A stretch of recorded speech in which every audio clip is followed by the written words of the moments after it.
Hey guys, welcome back. This time we're going to be taking a look at the Asking for Trobils expansion, Trobil Makers. And this one's a cool little add-on to the base game that gives you a new location to go to, as well as these little Trobots that you're going to be rescuing or capturing from different locations throughout the map, depending on the number and types that you gather. You can come here, trade them in for victory points, as well as these new upgraded connections. So we're going to get right in and take a look.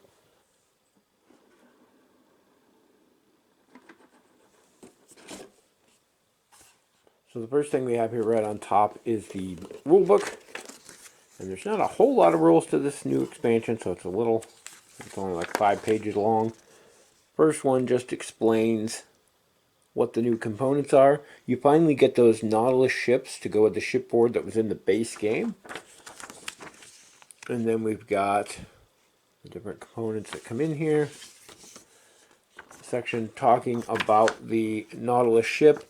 And what it ended up being is in the original game they had extra room on one of the punch boards. So they actually printed the player board for the ship. But the ship was never included. So now you're getting the ships to be able to use those. There's a little section on setup, how the board gets laid out, and then how to draw and capture the Trobots, and then rules for combining it with the Companions expansion if you're playing both, and then a cool little guide on the back here on how to teach it. So that's very useful. I've actually used this script. I think this was in the PDF document I had of the prototype that I went over probably a year ago or so. Then in the box here, the next thing we have is our new board tile. It's labeled for Trobil Makers. And this actually fits right alongside the curve of the outside edge of the main board. And you have a location here for your A, B, and C decks, as well as your modified connection links here. And then your player space, along with the action you get for going there. Inside here, we've got our bag of ships.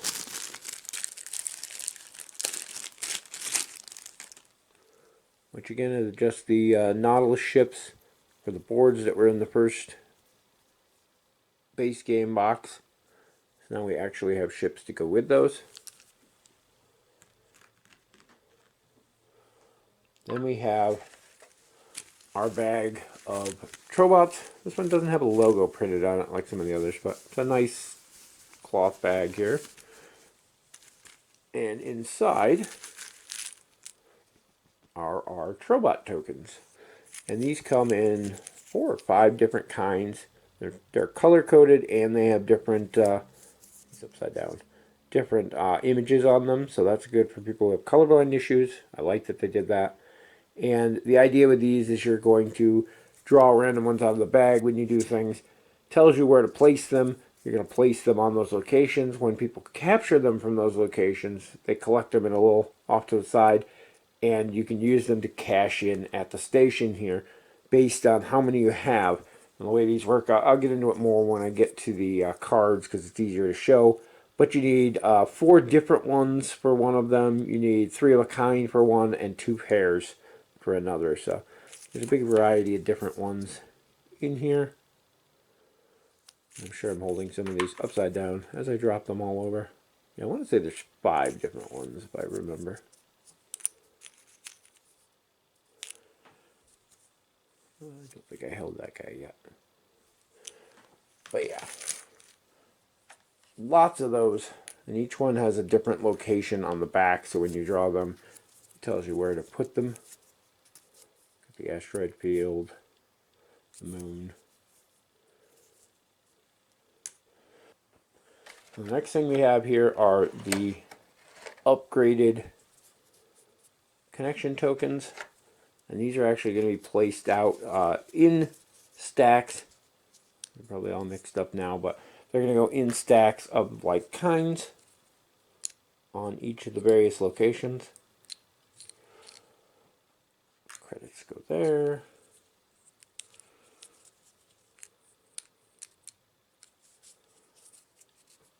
Crystals go there. Coal goes there. And I think the rest of these should be carrots. Get some more credit tokens. And then these are carrots. Like that. And as you trade in your Trobots that you've captured to claim one of the reward cards that will be up here, you're also going to get to gain one of those. They have to be spread equally. There's some extra rules that go along with those.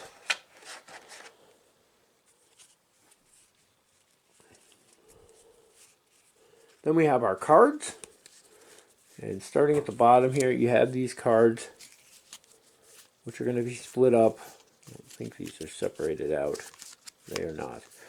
But you have these ones here that require you to have 4 different types of Trobots, and they're going to go in a stack on that location there. You have these ones that require 3 of the same, and they're going to go on a stack here. And then there's ones like this that require 2 pairs, and those are going to go on a stack here. There's a whole bunch of them. They're all the same, but the values on them change.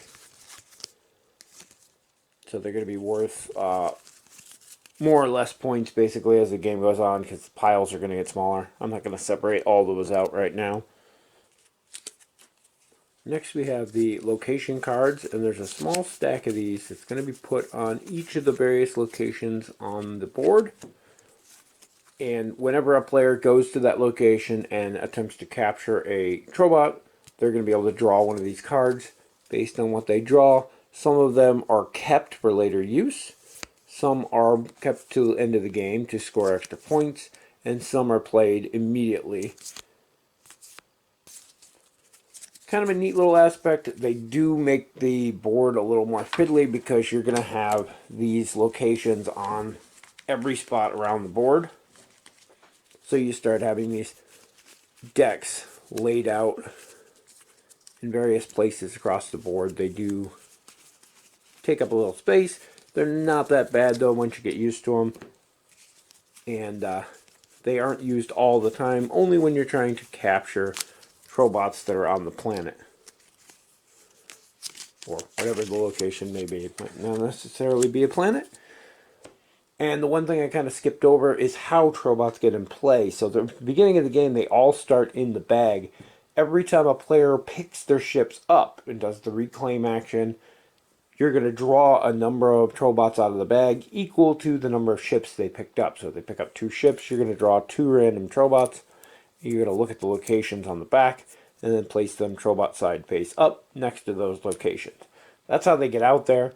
Then anytime after they've been out there, when a player places their ship on a location that has them, they get the option to try to capture them. To capture them costs 1 crystal and 1 crystal per Trobot they try to capture. So if they want to capture 3 Trobots from a planet, it's going to cost them 4 crystals. 1 for the action, 1 for each of the bots. If you capture any Trobots, then you get to draw the card, and so on. And you put them next to your player board, face up, so everybody knows what you have. And then when the time comes and you want, you can go to the colony here, Sagan Station, I think it is, and trade them in based on the whatever matches for the points, and get those enhanced links. That's everything that's in our box here. The insert's pretty nice. They have these designed so that you can leave everything right in this tray, and this tray will fit in the big orange box. I'll probably be doing a video about that at some point. But yeah, it works for what it is. I think I have my own 3D printed storage solution I'm going to be using for that, so I probably won't be using that for that. But it's still an option.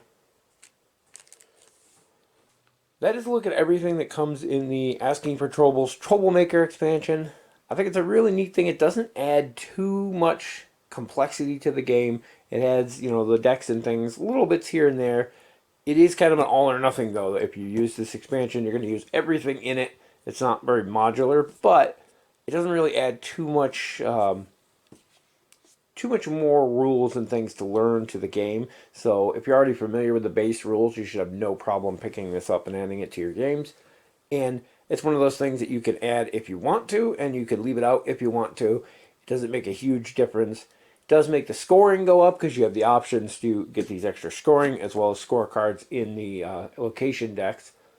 And it's just something a little fun. Get you extra resources with the improved connections here. And yeah, that's really all.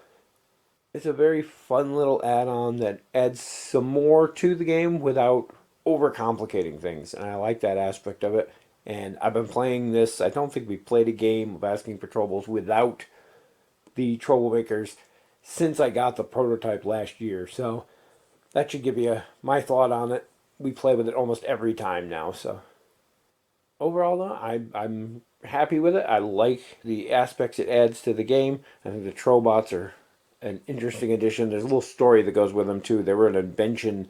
I believe they were building robots in order to deal with the Trobils, and then the robots got out of control, and now they're everywhere. But there's a little story to it in the book here, and I love that aspect of it too. But overall, it's a fun little expansion, and if you're a fan of asking for Trobils, you're probably going to want to add it to your game if you haven't already. I'm doing this video a little late, but that's going to wrap it up for our look at asking for Trobils, the Troublemaker expansion from Breaking Games.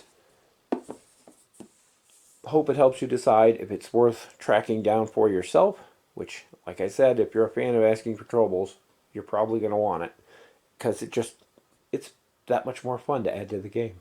It doesn't add any to the length of the playtime or anything like that either, which is cool.